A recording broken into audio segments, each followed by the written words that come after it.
What's good, YouTube? It's your boy, Blue Blood Sports TV, back at y'all with another one. So, we have some great news. As undefeated, former two-time WBC super middleweight world champion, Mexican superstar boxer, David Benavidez, has agreed to face off against undefeated two-division world champion superstar boxer, Demetrius Boo Boo Andrade. With that said, David Benavidez is 25 wins, no losses, no draws, 22 big wins by way of knockout. He's 6'2" with a 75-inch arm reach, 25 years of age. With that said, we know David Benavidez. He stated that he's just absolutely looking to fight the absolute best there is to offer. And he hears that Demetrius Boo Boo Andrade is coming back, is coming up, should I say, to super middleweight. And he's looking to become a world champion at super middleweight. And Demetrius Boo Boo Andrade, who is the reigning WBO, World Boxing Organization, middleweight reigning champion, that's planning to move up to, super middleweight. Demetrius Andrade is undefeated as well. Demetrius Andrade is 31 wins, no losses, no draws, 19 wins by way of knockout. Demetrius Andrade is 6'1" with a 74-inch arm reach at 33 years of age.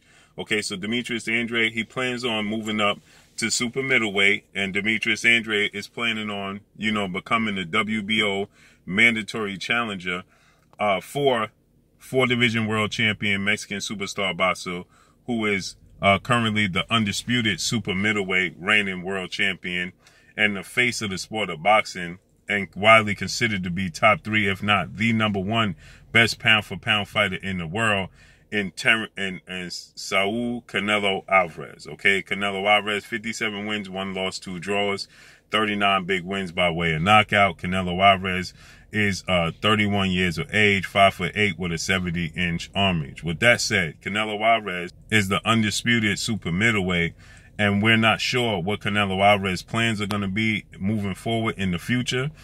We know that Canelo Alvarez could possibly be facing off against undefeated two-division world champion superstar boxer Jamal Lyons Only Charlo, May 7th, Cinco de Mayo weekend, or he could be facing off against WBA light heavyweight world champion undefeated Russian superstar boxer Dmitry Bivol, May 7th. So with that said, Demetrius Andrade, he's looking to become the mandatory challenger for the WBO title, which Canelo Alvarez holds. And David Benavidez, he's possibly going to fight David Lemieux for the WBC interim title.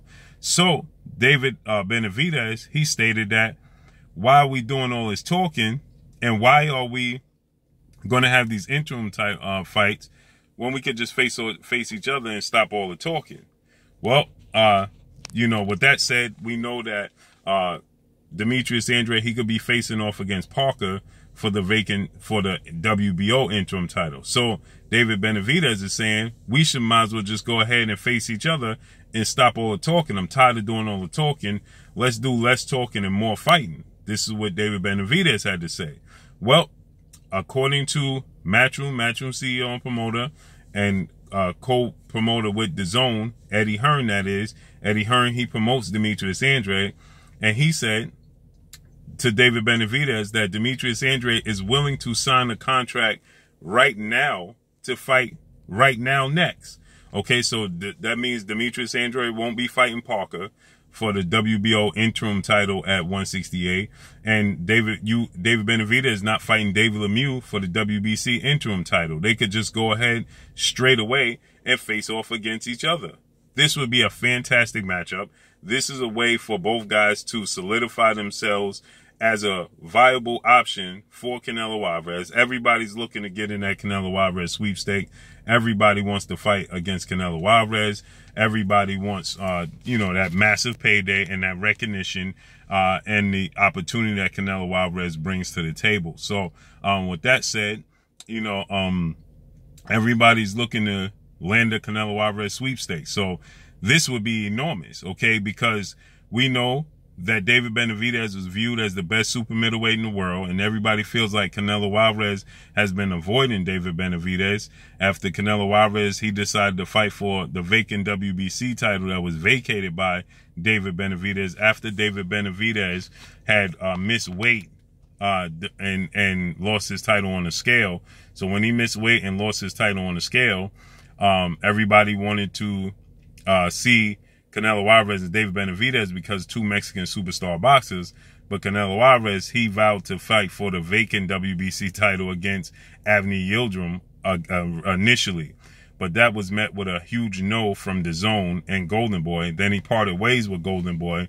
Then he ended up fighting WBA super middleweight world champion, British superstar boxer Callum Smith. And then he fought Callum Smith for Callum Smith's WBA title and David Benavidez WBC title. So with that said, you know, he beat Callum Smith, obviously. Then he beat Billy Joe Saunders for the WBO.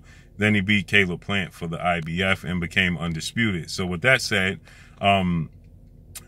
you know, David Benavidez was the fight everybody wanted to see, and everybody viewed David Benavidez as the best super middleweight in the world. Oddly enough, David Benavidez has been calling out Jamal Charlo as well, and that was met with a big no. Okay, so Demetrius Andrade, he's been seeking out a fight with Jamal Charlo as well, and that was met with a big no. And Demetrius Andrade also has been seeking out a fight with Canelo Alvarez, and obviously that has been met with a big no, as we saw him go viral with the post-fight press conference after Canelo Alvarez beat Billy Joe Saunders. Okay, so David Benavidez versus Demetrius Andrade will be huge. That would be a huge fight. That would solidify again stylistically. Demetrius Andrade is a southpaw. He's skilled. He's a slick boxer, but he's very tall. He's very rangy.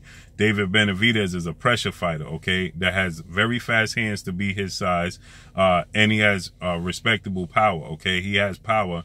Now, his power is accumulation. Accumulation of punches that get you out of there on the part of David Benavidez. Demetrius Andrade is more slick. He's more sharper. You know, he's more accurate with his punches. So it's a different type of style that both guys bring to the table. And it would be exciting because Demetrius Andrade has shown some vulnerabilities in his last couple of fights that make people believe that Demetrius Andrade is on the verge of losing. You know, David Benavidez, he gets hit a lot.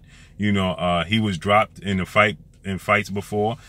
So they're both, you know, action-packed fighters. Even though Demetrius Andrade is a slick boxer, he's a southpaw, he's a mover, he's accurate, you know, he's slick. But he's still action fighter with a lot of power. And David Benavidez, you know, is a come forward, plodding forward, you know, thumper type of fighter, you know. So with that said, you know, this is a can't miss action-packed fight, in my opinion. I think that this is a fight where, you know, it solidifies both as being a top 10 pound-for-pound fighters in the world. It definitely solidifies both and make a case for both guys, whoever's the winner, to get a Canelo Alvarez fight. So, you know, I think that it just makes sense, you know, for this fight to come to fruition. And again, like I said, they're both undefeated. They both have, you know, huge names. And so I think for sure, you know, they make a case for themselves to be pound for pound, best fighters in the world, the winner. Okay. And then moving forward, okay, let's say Canelo Alvarez decides to choose Dimitri Bivol over choosing Jamal Charlo. Well, if he decides to choose Dimitri Bivol over Jamal Charlo, well, guess what? The winner of this fight fights Jamal Charlo. Now you start to carve out your own niche, carve out your own path, carve out your own legacy without Canelo Alvarez, okay? And, you know, you make a case for yourself, and everybody's waiting around, you know, for Canelo Alvarez, you know, to give them the opportunity, give them the chance. So here you have a situation where you can carve out your own niche, you can carve out your own legacy and make your own name for yourself. And then you can solidify yourself, you know, and your legacy. And you can make a case, like I said, for Canelo Alvarez to fight you, because moving forward, you would definitely be on the verge of being a pay-per-view star, the winner of this fight. You're definitely going to be in the top 10 pound for pound. It's going to be exciting, okay? It just, it just makes all the sense in the world for this fight to come to fruition, point blank and period. I would personally favor Demetrius Andrade, but it's a 50-50 fight. You never know. Demetrius Andrade never has fought at 168, okay? And again, if Canelo Alvarez decides to go to fight Dimitri Bivol, then that means the winner of this fight is going to be fighting for titles. He's going to vacate those titles because he's not going to come back to 68. He's going to look to become undisputed at 75, then possibly move up to cruiserweight or still campaign at 75. He may, entertain the idea of coming back down to 68. But now you make your own legacy. You create your own niche. And that's what these guys should do. Stop waiting around for Canelo Alvarez. Make this happen. But that's all I got for y'all. Make sure you hit the like button. Drop a comment in the comment section. Let me know what y'all think. Y'all already know what it is. It's your boy Blue, Blue Blood Sports TV. Hate, like, comment, and subscribe. You haven't subscribed, hit the subscribe button. Hit the like button. Hit the bell icon to get all the new notification. Follow me on Instagram at Blue Blood Sports TV, all one word. Y'all already know what it is. Shout out to the entire LDBC. Shout out to New Media. Shout out to Black Media Row. Make sure you like and share these videos. That's all I got for y'all. Peace.